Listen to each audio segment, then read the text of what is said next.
माताएं कुछ घर में काम ऐसे करती हैं जिसे करने से 100% गरीबी आने के चांस रहते। पहला, माताओं को कभी भी घर में खड़े होकर के बाल नहीं निकालने चाहिए। दूसरा, बुझे हुए चूल्हे पर कभी बर्तन नहीं रखना चाहिए। तीसरा, घर में सायंकाल बेला में सूर्यास्त होने के बाद झाड़ू नहीं लगानी चाहिए। चौथा, अभी गर्मी पड़ रही थी तब तक माताओं का, कुछ माताएं होती जो शाम को आटा ज़्यादा लग जाए तो फ्रिज में रख करके उसकी सुबह रोटियां बना के खा लेती हैं। ऐसा मैं नहीं, विद्वान कहते हैं कि शाम का रखा हुआ आटा सुबह तक पिंड का रूप धारण कर लेता है। इसकी उसकी सुबह रोटियां बना के नहीं खानी, ना पति और ना बच्चों को खिलानी है। और सबसे बड़ी बात तो यह है कि जब से फ्रिज आया, पहले हमारे बुजुर्गों को पता है कि गागर में पानी भरा जाता था, है ना। आज भी आप मिट्टी की हांडी में दाल बनाना, वो दाल आप 3 दिन तक खा सकते हो। कुकर में दाल बनाना, कुकर वाली दाल सुबह वाली शाम को बेस्वाद लगेगी। कुकर तो सीधी कहता है तू मेरी सीटी बजा, मैं तेरी सीटी बजाऊंगा। माताओं को अंधेरे में कभी भी भोजन नहीं करना है।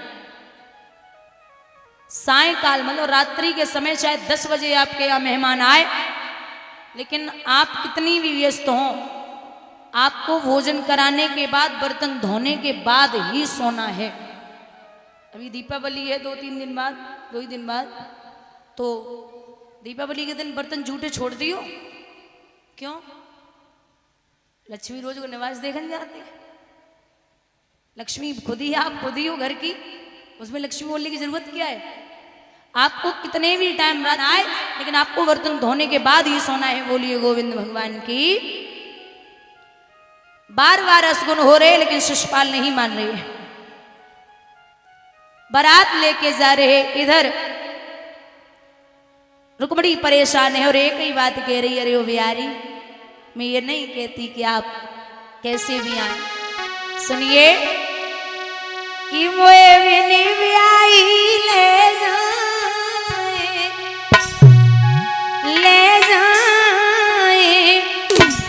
कह दीजो मुरली बाले सोए।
सगाई।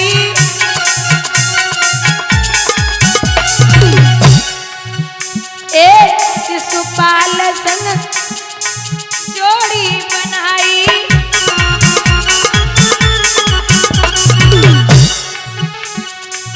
भैया मेरे ने करी सगाई, शिशुपाल संग जोड़ी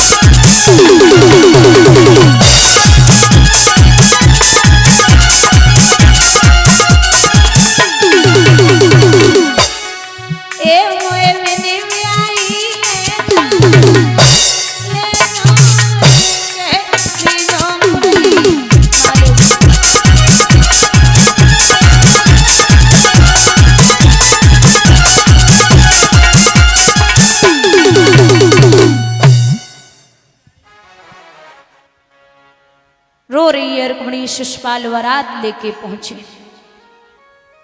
भैया तब तक एक सुदेव नाम के ब्राह्मण ने आवाज लगाई, माता भिक्षाम देहि, कोई है? रुक्मिणी बाहर निकल के आई, रो रही थी, दोनों नैना सूजे हुए थे। तो पूछने लगे ब्राह्मण देवता, क्या बात है लाडो, काय कौन रो रही है? बोले पंडित जी आप मेरा एक काम कर दो। क्या काम है? आप, मैं एक पत्र लिख रही हूं, उस पत्र को मेरे कन्हैया तक पहुंचा दो।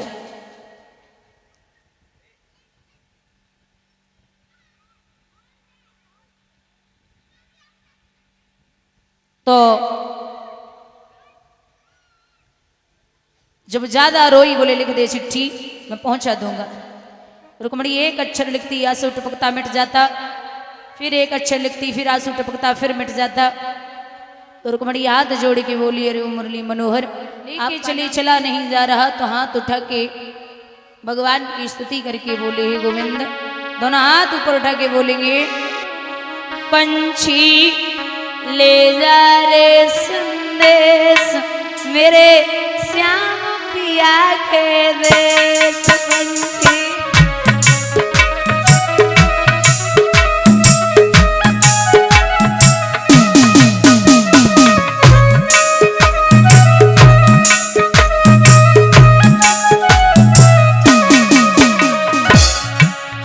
पंछी ले जा रे संदेश मेरे श्याम पिया के देश। पंछी आप जाके हरि बोल श्री राधे।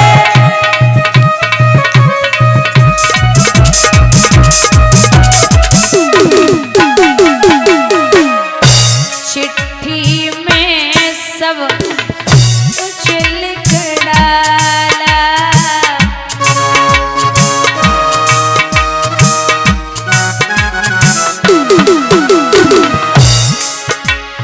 बचान कुछ भी शेष। पंछी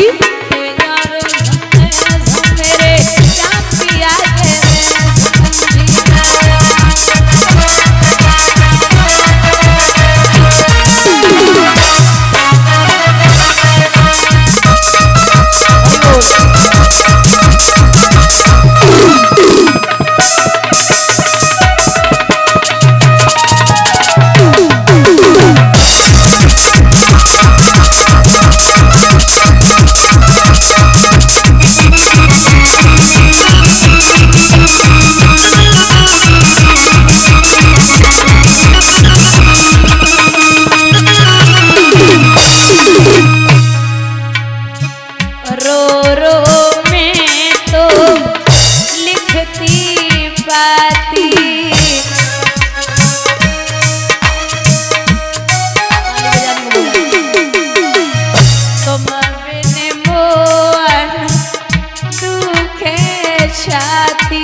बिखरी गए माला के मोती।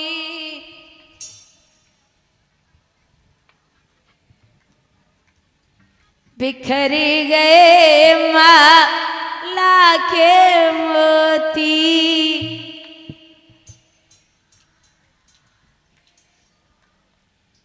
सूखी गई नैनों की ज्योति।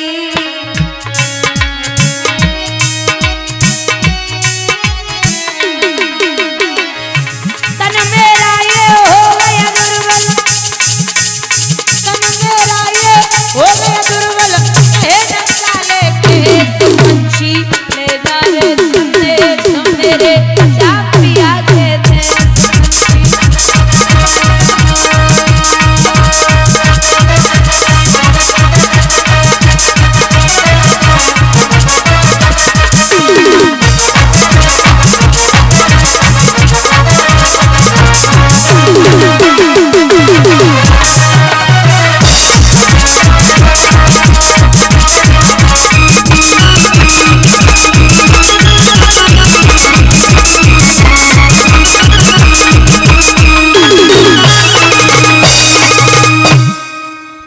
पंडित जी पत्र लेके चले और महाराज सी पड़े ब्राह्मण वापस आए घर पे तो पिताजी से बोले कि पिताजी मैं 4 वेद 6 शास्त्र और 18 पुराण कंठस्थ करके आया हूं। बोले अच्छा, अच्छी बात है। पिताजी से कहा कि आपको जो भी जहां से भी पूछना हो आप पूछ सकते हैं। तो पिताजी बोले आप बड़े विद्वान हो गए। बोले जी। तो बोले काम करो, हमारे एक छोटे से सवाल का जवाब दो। क्या सवाल है? सवाल यह है कि पाप के बाप का नाम क्या है। पूछा कि पाप के बाप का नाम क्या है। पंडित जी बोले पढ़ के तो खूब आए लेकिन जी पता ही ना है। वो तो फिर घर से निकलो और जब तक पता न चले तब तक लौट के मत आना।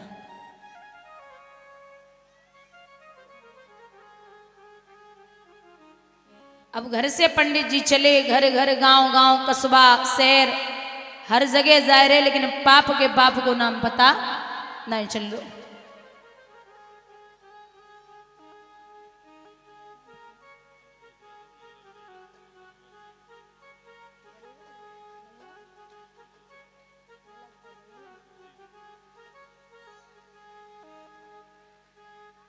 अब पंडित जी 4 दिन हो गए भागते भागते,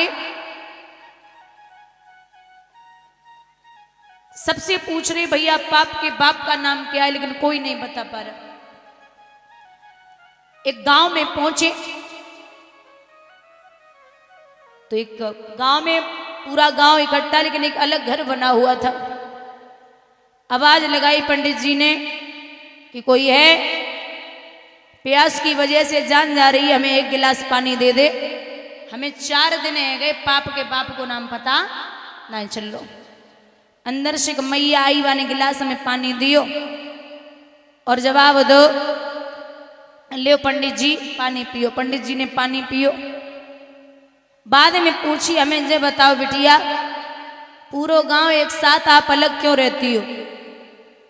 हाथ जोड़ के बोली मैया महाराज माफ करो, मैं गांव के बाहर इसलिए रहती हूँ क्योंकि मैं इस गांव की बेस्या हूँ। पंडित के हाथ में गिलास और लंबो फेंक दिए। बोले अरे वो बावरी नालायक औरत, तू पागल है क्या? तूने अपने हाथों से मुझे पानी पिला दिया, मैं जाति का ब्राह्मण, तू जाति की बेस्या, मेरा धर्म नष्ट हो गया, मुझे गंगा तक जाना पड़ेगा, डुबकी लगानी पड़ेगी। बेस्या बोली इतनी गुस्सा काहे कर रहे, पाप तो है ही गो, बिना बहू तो ना ही रहेगा। अब एक काम करो महाराज। बोले अरे मुझे पाप के बाप का नाम पता नहीं चल रहा था, एक तो पहले से ही परेशान था, एक तूने आफत और लगा दी। मैं से बोली अब पाप तो है ही गो, थोड़ी देर अंदर बैठ लो, और जैसे एक पाप वैसे 2 पाप, गंगा तक जाओगे डुबकी तो लगानी पड़ेगी। तासे महाराज जैसी 1 डुबकी वैसी 5 लगा लियो, बात बराबर। बोले क्या पागल है तू, मैं अंदर जाऊंगा? हाथ जोड़ के बेश्या बोली महाराज 5 असरफी देना चाहती हूँ, मेरी बड़ी इच्छा है, आप अंदर बैठ लो। कोई बात नहीं, अंदर पहुंचे। थोड़ी देर के बाद बेश्या बोली नाथ आप एक काम करो, हमारे घर पे भोजन कर लो, जैसी 1 डुबकी वैसी 5 वैसी 10 लगाए लियो, मैं आपको 10 असरफी देना चाहती हूँ, हमारी बड़ी इच्छा है। चल कोई बात ना, आटा दाल चावल ले आ।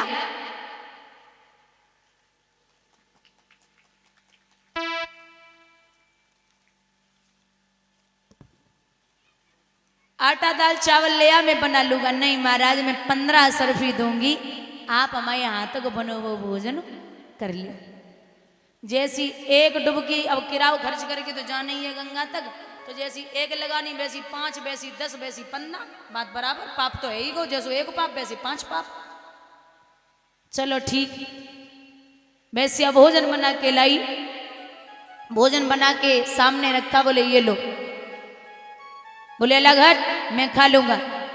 वैसे हाथ जोड़ी के बोली महाराज हम तो वैसे हूँ कछु नहीं कह रहे नाथ, लेकिन मेरी बड़ी इच्छा है, आप खूब खाए लियो, मैं आपको 20 असरफी देना चाहती हूँ, आप एक निवाला हमारे हाथ से खाए ले। अब नाय मारे महाराज डुबकी तो लगानी, जैसी 1 वैसी 20। अब नाय मार रही है तो ला 1 निवाला खिलाए दे। 1 निवाला जैसी बेश्या ने महाराज तोड़ के मुंह की तरफ लेके गई, और जब मुंह की तरफ पहुंची तुरंत वापस थाली में रखो वो टुकड़ा, और पंडित जी के गाल में ताड़ से तमाचा दिया। जो तमाचो लोगों से ब्राह्मण खड़े हैं, बोले क्या कर रही है, पागल है क्या? अरे बेवकूफ, पहले तो बुला लिया घर पे और भोजन कराने के लिए तैयार भी करने के लिए हो गया, तू मुझे तमाचा मार रही है? वैसे बोली महाराज मजबूरी है। अरे इसमें क्या मजबूरी, मैं श्राप दे दूंगा, मैं जाति का ब्राह्मण, जाति की बेश्या, तुझे अकल नहीं है? महाराज अब चुप है जाओ ना, आप जब आए थे ना तो आपको पता नहीं था कि पाप के बाप का नाम क्या है। तो अब मैं बता रही हूं, आप अपने पिता से कह देना कि पाप के बाप का नाम है लोभ और लालच। बोलिए गोविंद भगवान की। बोले वो कैसे? बोले वो ऐसे कि आपको अनजाने में 1 पाप कर दिया, कोई दिक्कत नहीं, वो अनजाने में हुआ है, लेकिन आप अंदर नहीं आ रहे थे, जैसे ही 5 असरफी को लालच सुनो सो